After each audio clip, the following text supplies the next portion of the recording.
ಆಮೇಲೆ எல்லாரும் வந்து பார்த்தாங்க என் தோட்டத்து. அப்புறம் இஸ்கான்லேருந்து ஆர்கானிக் ஃபார்ம் அவரும் வந்து பார்த்தாங்க. அவங்க வாழைத்தாருக்கு நல்ல ரேட் கொடுக்குறேன், எங்களுக்கே கொடுங்கன்னு கேட்டாங்க. அப்போது 15 ரூபாய் இருந்தால் 20 ரூபாய் கொடுத்தாங்க, 20 ரூபாய் இருந்தால் 24 கொடுக்கறது கூட தயாராக இருந்தாங்க. எவ்வளவுதான் இருந்தாலும் 15 ரூபாய்க்கு கம்மியாக கொடுக்கல. ஒரு ஏக்கராவில் கிடைச்சது எவ்வளோ தெரியுமா? 1,80,000 ரூபாய் கிடைச்சி, 18,000 ரூபாய் எனக்கு சும்மா கிடைச்சது. வெறும் இலை, கோமூத்திரம், அப்புறம் சாணி போட்டு இவ்வளோ எனக்கு 2 லட்சம் ரூபாய் கிடைச்சிதே. இது உங்களுக்கு வேணுமா வேண்டாமா?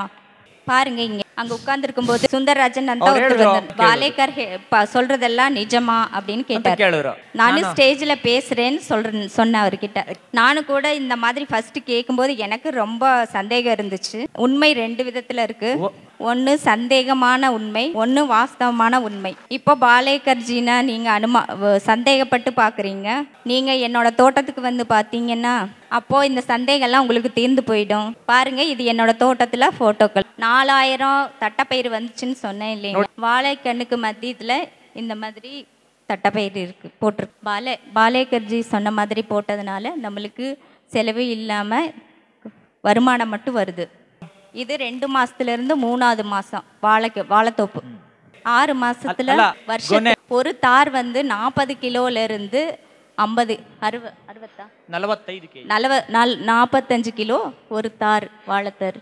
நீங்கள் நினைப்பீங்க, ரொம்ப சந்தேகப்படுவீங்க, இதில் 45 கிலோ வர முடியுமா, நம்ம குப்பையில் போய் இது 45 கிலோ வர முடியுமான்னு நீங்கள் நினைப்பீங்க.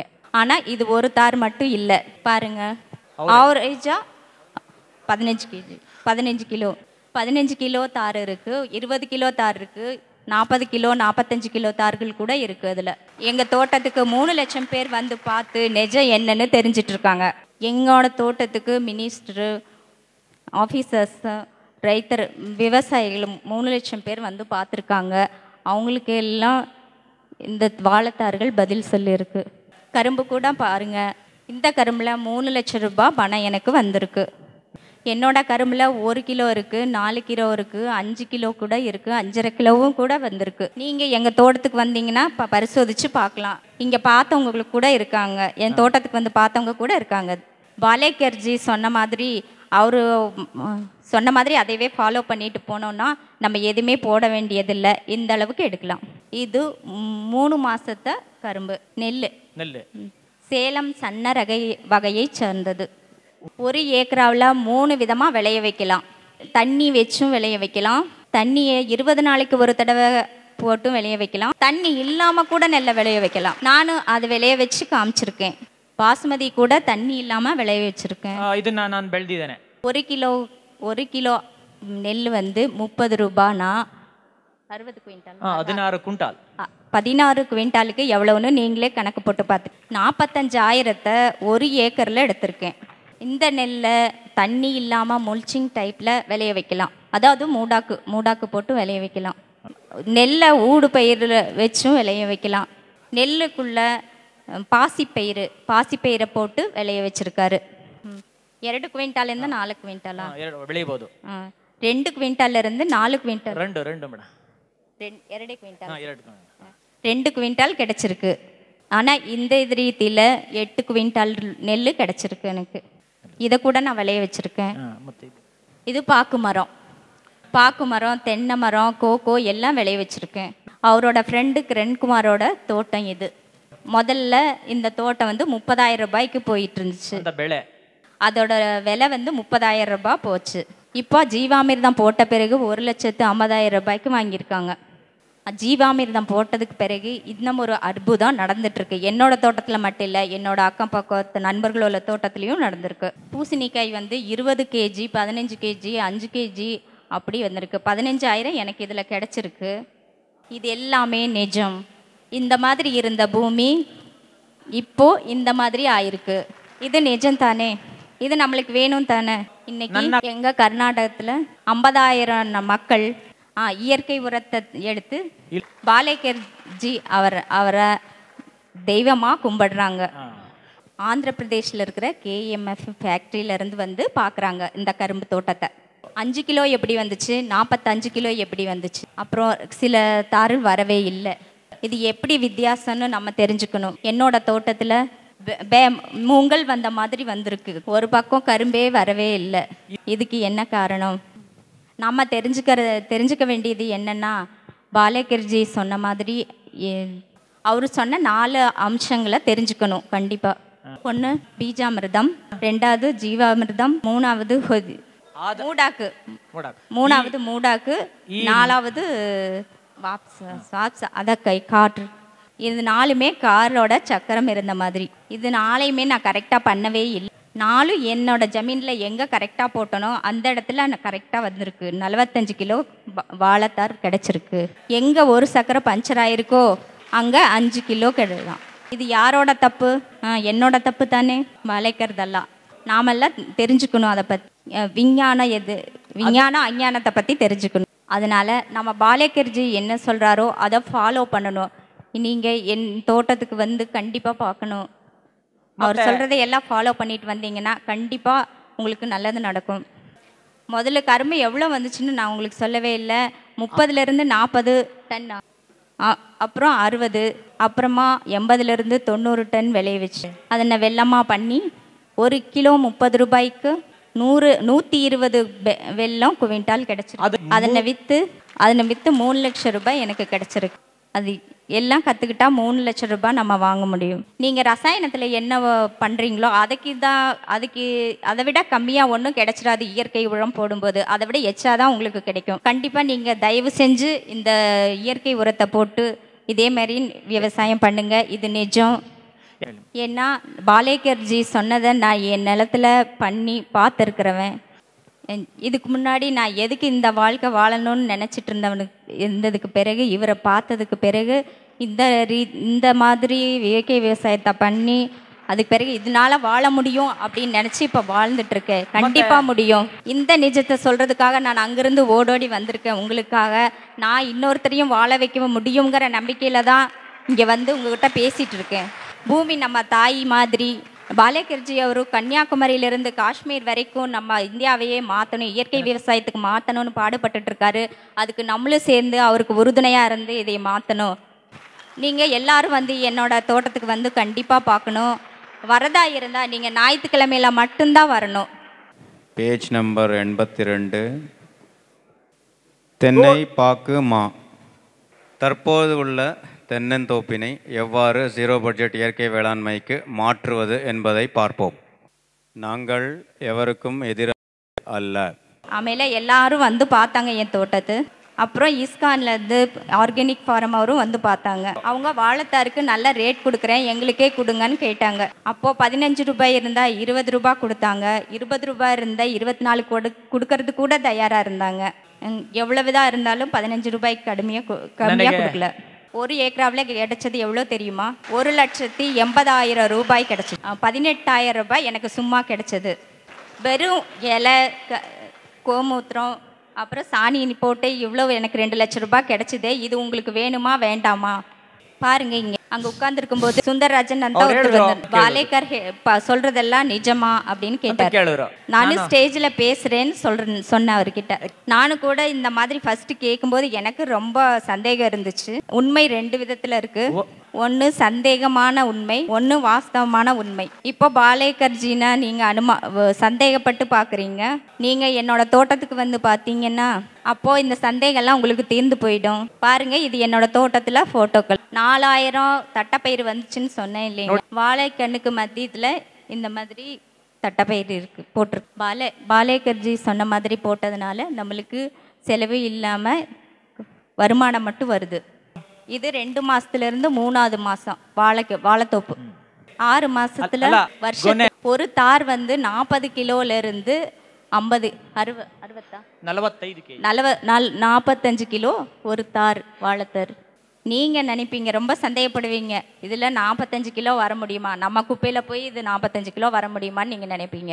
ஆனால் இது ஒரு தார் மட்டும் இல்லை. பாருங்கள், ஆவரேஜாக 15 கிலோ தார் இருக்குது, 20 கிலோ தார் இருக்குது, 40 கிலோ 45 கிலோ தார்கள் கூட இருக்குது. அதில் எங்கள் தோட்டத்துக்கு 3 லட்சம் பேர் வந்து பார்த்து நிஜம் என்னன்னு தெரிஞ்சிட்ருக்காங்க. எங்களோட தோட்டத்துக்கு மினிஸ்டரு, ஆஃபீஸர்ஸ், ரைத்தர், விவசாயிகள் 3 லட்சம் பேர் வந்து பார்த்துருக்காங்க. அவங்களுக்கு எல்லாம் இந்த வாழைத்தார்கள் பதில் சொல்லியிருக்கு. கரும்பு கூட பாருங்க, இந்த கரும்பில் 3,00,000 ரூபாய் பணம் எனக்கு வந்திருக்கு.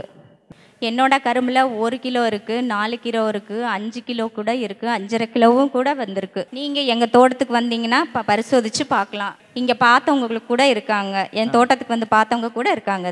பாலேகர்ஜி சொன்ன மாதிரி அவர் சொன்ன மாதிரி அதைவே ஃபாலோ பண்ணிட்டு போனோன்னா நம்ம எதுவுமே போட வேண்டியதில்லை, இந்த அளவுக்கு எடுக்கலாம்.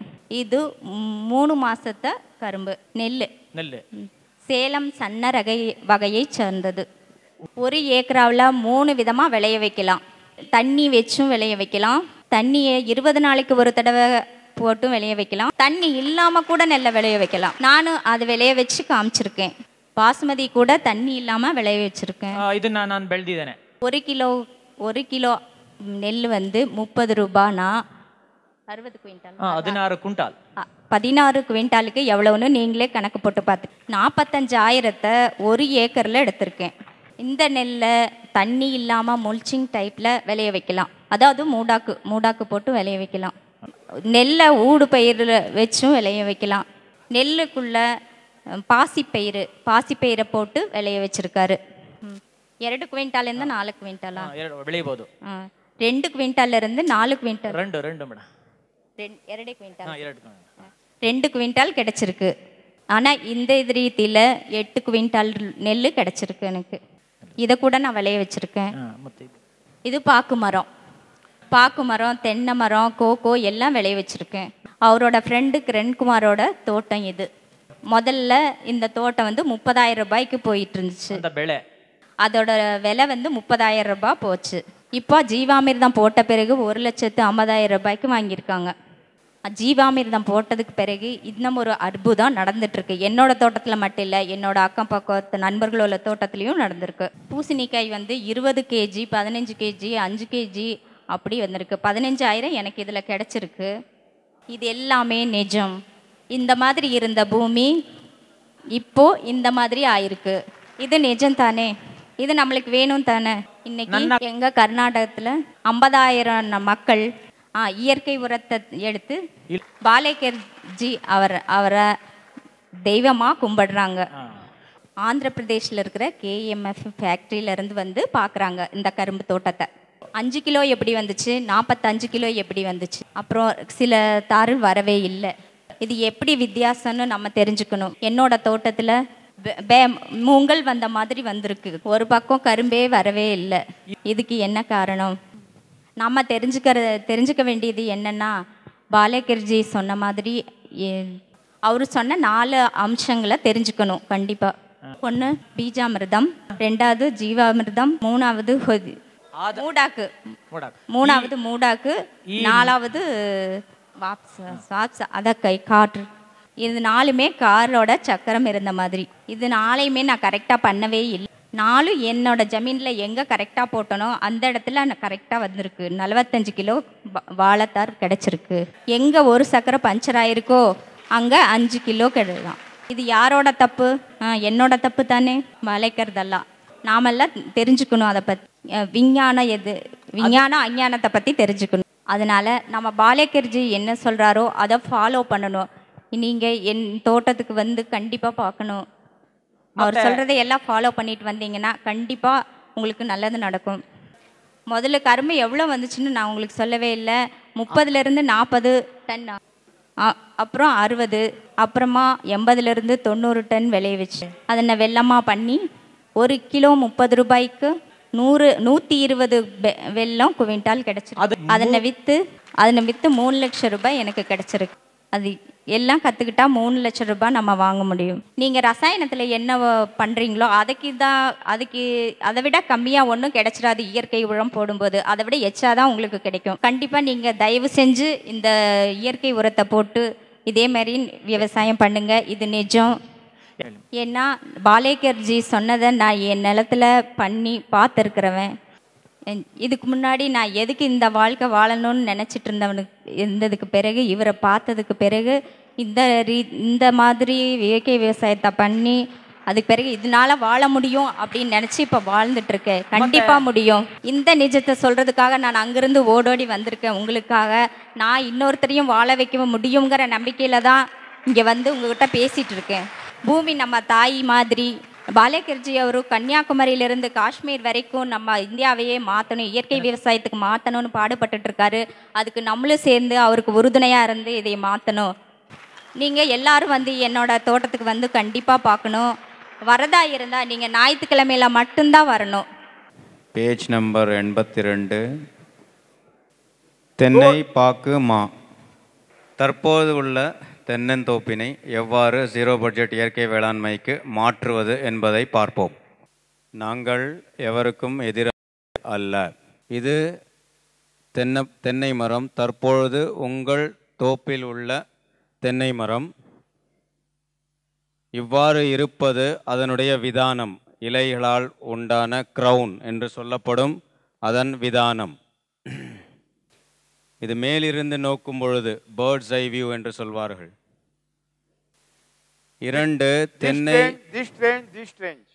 இரண்டு தென்னை வரிசைகளுக்கு இடையே நீங்கள் நீள்குழி அமைக்க வேண்டும்.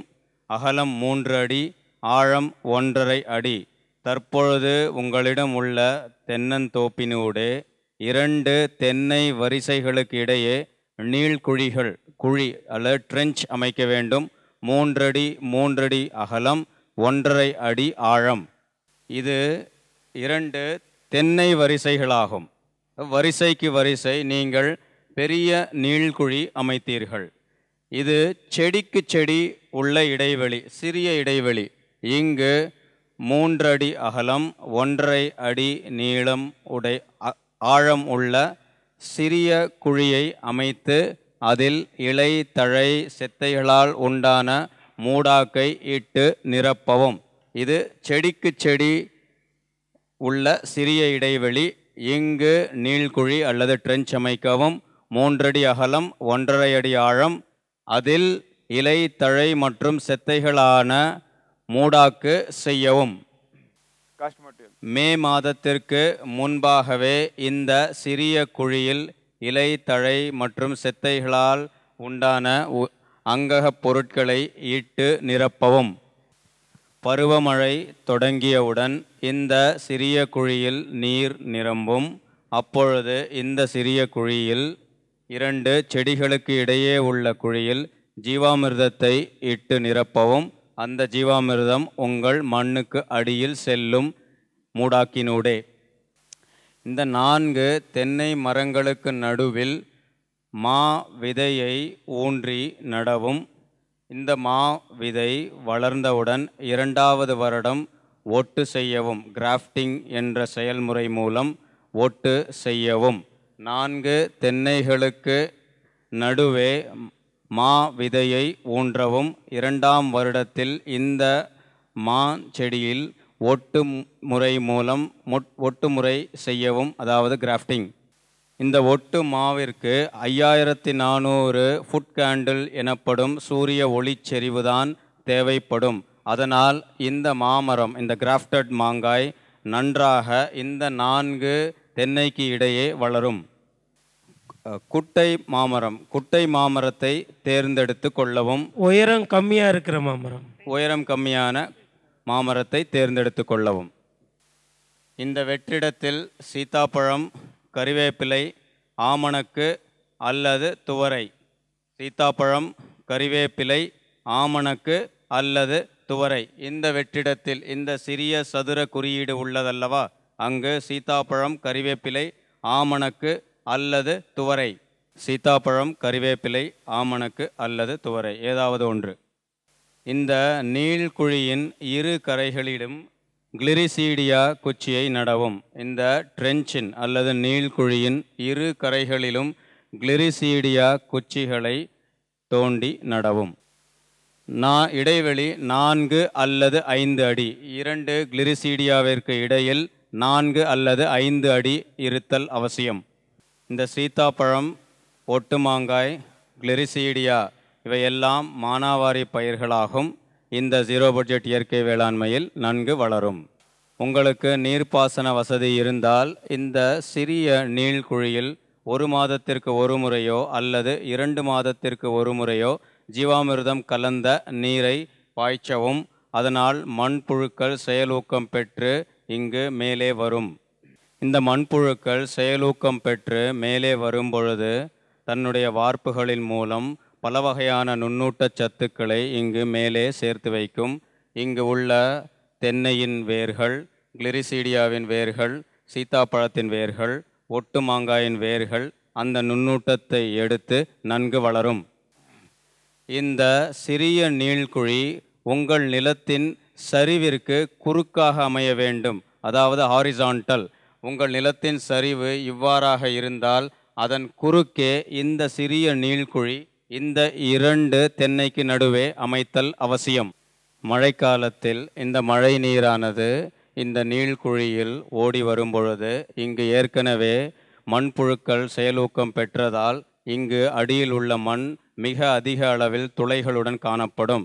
இவ்வாறு துளைகள் ஏற்படுவதால் இந்த நீரானது இந்த சிறு குழியில் தேங்கி நின்று உங்கள் மண்ணின் அடியில் சென்று உங்கள் நீர் ஆதாரங்களை சென்றடையும். பிறகு எப்பொழுது நீர் தேவைப்படுகின்றதோ கேபிலரி மூமெண்ட் அல்லது தந்துகி கவர்ச்சியின் மூலம் உங்கள் மரங்களுக்கு இந்த கீழ் உள்ள நீர் சென்றடையும் அதன் வேர்களுக்கு. 1 மாதத்திற்கு ஒரு முறை இந்த கிளிரிசீடியா செடிகளை வெட்டவும் அதன் கிளைகளை வெட்டவும் அது திரும்ப கிளைக்கும்.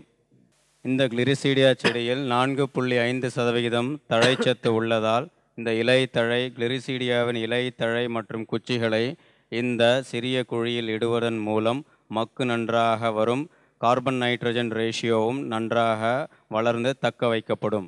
இந்த ஜூன் மாதத்தில் இந்த இரு கிளிரிசீடியா செடிகளுக்கிடையே 4 அல்லது 5 அடி இருக்கின்றதல்லவா, இந்த இரு கரைகளிலும் கொடி வகை காய்கறி பயிர்கள் அல்லது தட்டை பயிர் விதைகளை ஊன்றவும். ஜூன் மாதத்தில் இந்த 2 கிளிரிசீடியா செடிகளுக்கு இடையே கொடி வகை காய்கறி பயிர்கள் அல்லது தட்டை பயிர் விதைகளை ஊன்றி நடவும். இந்த கொடி வகை காய்கறி பயிர்கள் வளர்வதன் மூலம் இந்த விதானத்திற்கு உள்ளே உங்கள் தென்னை மரத்தின் பரப்பளவிற்கு உள்ளே வரும்பொழுது அங்கு அடியில் உள்ள மண் மிக செழுமையாக இருக்கும். ஏனென்றால் இது ஒரு சிறந்த உயிர் மூடாக்காக அமையும். நீங்கள் என்ன செய்ய வேண்டுமென்றால், இந்த கொடி வகை காய்கறி பயிர்கள் வளர வேண்டுமல்லவா, உங்கள் மட்டைகள் தென்னை மட்டைகள் கீழே விழும்பொழுது அதை வெட்டி இந்த சிறிய குழியில் போட்டுவிட வேண்டும். அப்பொழுதுதான் இந்த கொடி வகை காய்கறிகள் நன்றாக வளரும். In nature there is no monocrop. இயற்கையில் ஒரு பயிர் சாகுபடியே கிடையாது. இயற்கையில் 5 அடுக்கு பல் பயிர் சாகுபடிதான் இருக்கின்றது.